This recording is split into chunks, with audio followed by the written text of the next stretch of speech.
జై ఆదివాసీ, జై ఆదివాసీ శుభాకాంక్షలు తెలియజేస్తున్నాను.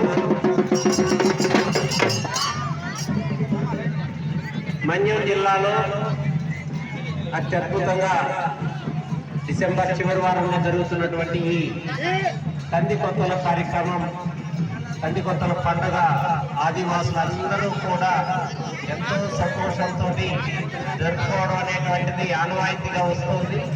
ఈరోజు ఇక్కడ చూస్తున్నటువంటి సంబరాలు చూస్తే ఎవరికైనా కూడా ఆనందం అనేటువంటిది ఏంటనేటువంటిది తెలుస్తుంది.